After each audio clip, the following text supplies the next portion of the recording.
You are looking at my Christmas planner. This was my layout. I love to make homemade popovers, our favorite cookie recipes. Here is notebook paper for your favorite memories.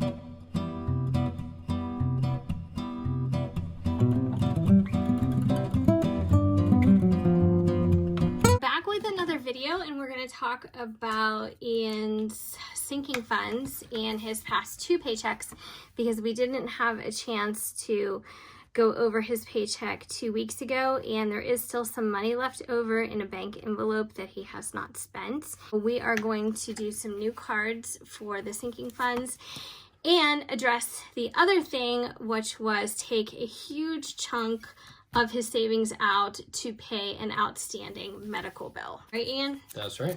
So he had this outstanding medical bill. I think I explained what that was from previously. He had to pay the entire thing off just so it didn't go to collection. He took the money out and just made payment in full just to make sure that it didn't cause him any other issues down the road. It was a case of going to the hospital when it really should have been like an urgent care type visit. How much was that total? It was roughly $1,400 after getting the 15% off for paying in full.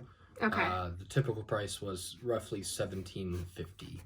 All right, so he got a little bit of a discount for paying it off in its entirety, but still a really big bill, lesson learned, and all that fun stuff. So I think we all have been there at some point or another in life where you get an unexpected bill, or you just, you just make a wrong turn and it comes back to haunt you financially. What happened is that he ended up taking it from his sinking funds, and it's been so long. It's been literally about a month since we have really addressed his budget, so I'm not even sure where we're at. So what we're going to do is we're going to make new cards to go inside of the envelopes, and we're going to change some things around to reflect some new savings goals. First things first, why don't we go envelope by envelope and see what you have. And we will start with what you were calling apartment fund, and now you're calling it a house fund. So what has changed with that? Me and my aunt have been discussing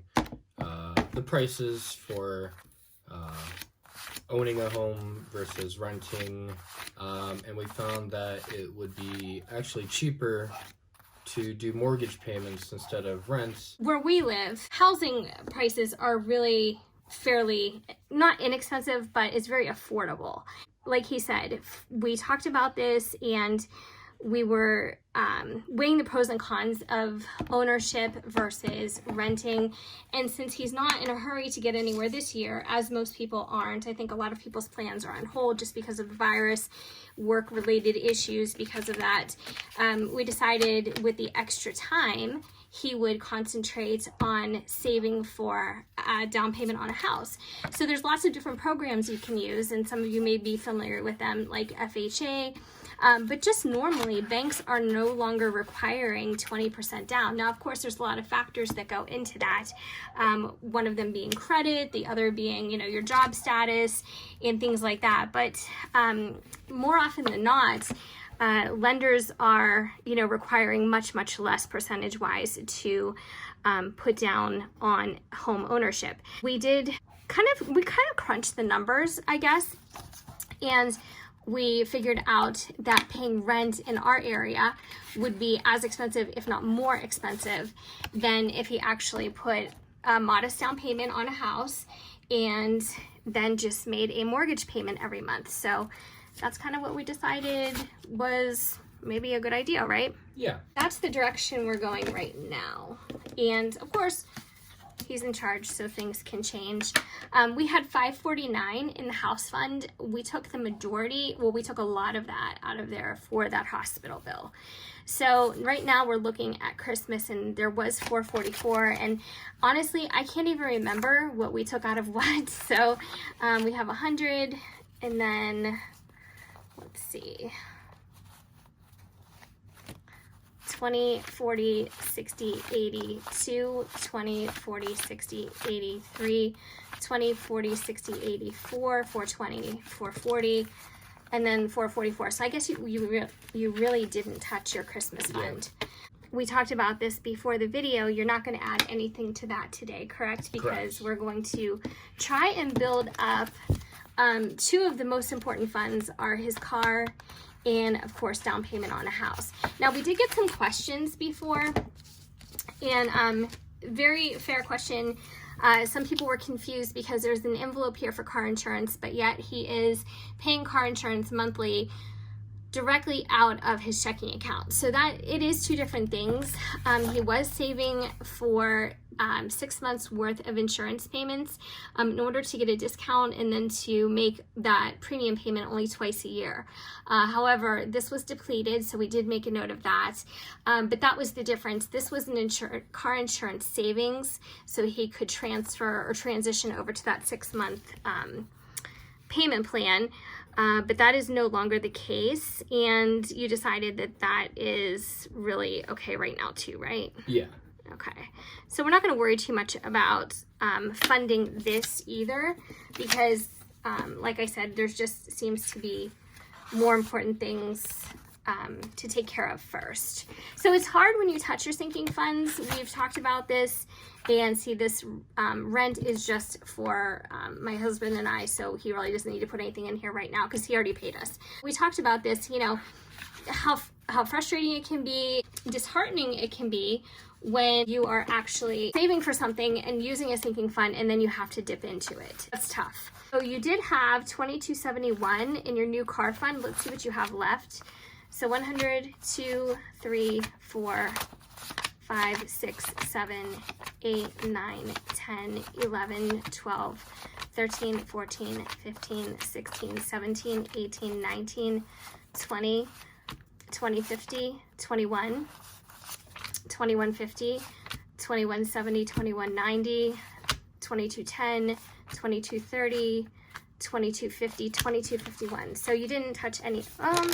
Looks like, was it 2251? Recount that. Sure. All right, he's gonna recount that because this says 2271, but I just got 2251. That's really nice that that wasn't touched as well. And then we have 2 weeks worth of leftover money to fund these sinking funds, which is the exciting part. So his bills are up to date, his rent is up to date, and everything has been paid as far as, like, he had some miscellaneous money, he's still buying cigarettes, he's buying snacks, pop, things like that for work, of course, gas money. So everything is accounted for, and this is what he has left over that he wants to add to his funds. 2271. Oh, okay, so I was wrong. It is 2271. All right, so it always pays to count twice. All right.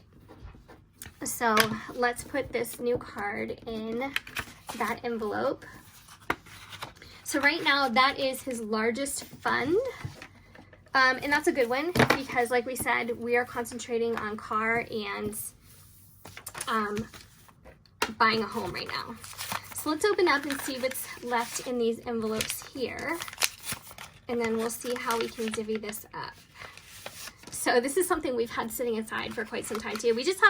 We truly haven't had time to do this video. There's been so much going on. We had family in town and, you know, lots of things to do. So, you know, time just escapes you sometimes. But we will be back at it. And then you get paid again when? Not this Thursday, it would be next Thursday. Okay. So we'll be back on track as of next Thursday and doing regular videos for this. It'll be a lot easier to keep track of too, you know, when you're focusing on it on a regular basis. So let's put all this, I'm organizing the ones right now, putting them all in the same direction. And okay. All right, so let's add it all together and see what you have to work with. So we have 100. Then we have 50, 150. Then 20, 40, 60, 80, 1, 20, 40, 60, 80, 2, 220. Okay.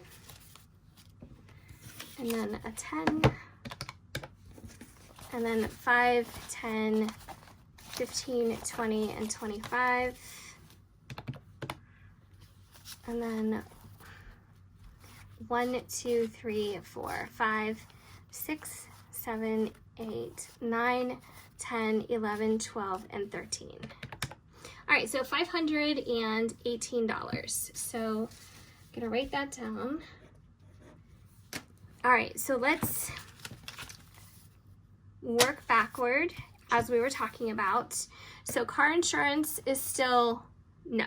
Right. Okay. All right, so we're gonna put that aside. Christmas, like we said, it has $444 in it. Do you want to put $1 in and make it round, or? Yeah, we can do that. Or just make it $445.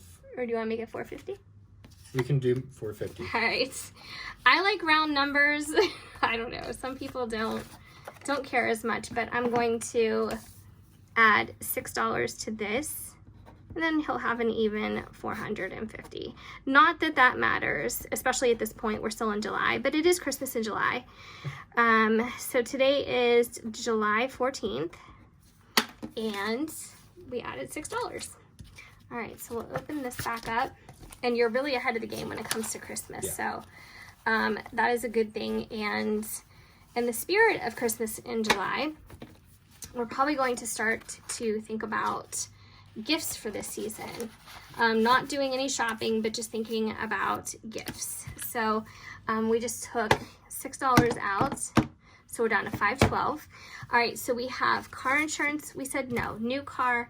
We have savings, new car, and house. So $512. Where would you like what to go? I'd like to put $200 into savings. Okay. Because we did take quite a bit out of it for the hospital.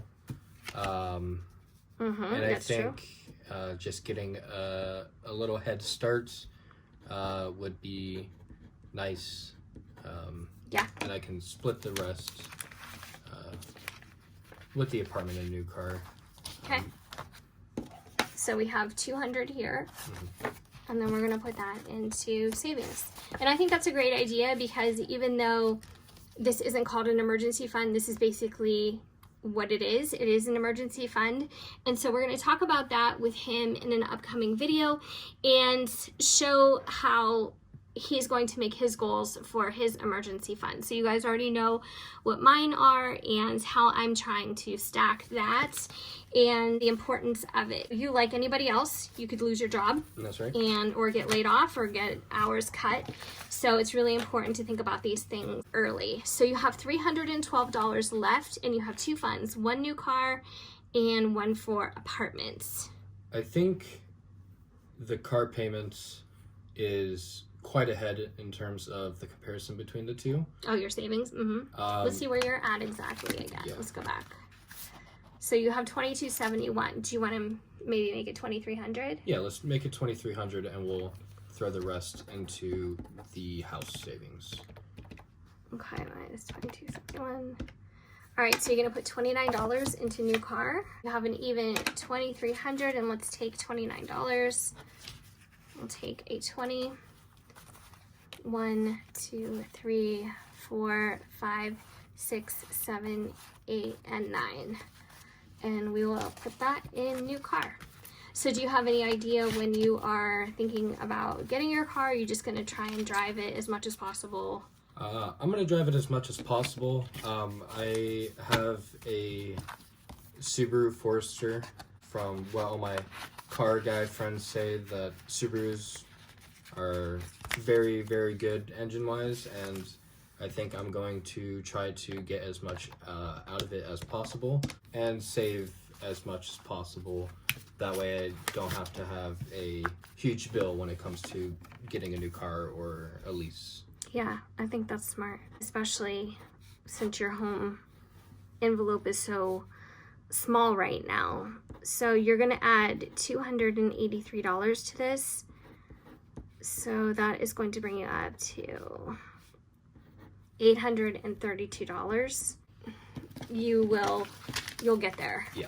20, 40, 60, 81, 20, 40, 60, 82, 20, 40, 60, 83, 20, 40, 60, 84, 20, 40, 60, 80, 89, or 90. 95, 96, 97, 98, 99, and 549 is what you had. So you're gonna add 283. So that's 20, 40, 60, 81, 20, 40, 60, 82, 250, 260, 265, 270, 275, 280, 281, 2, and 3. So that brings you up to $832.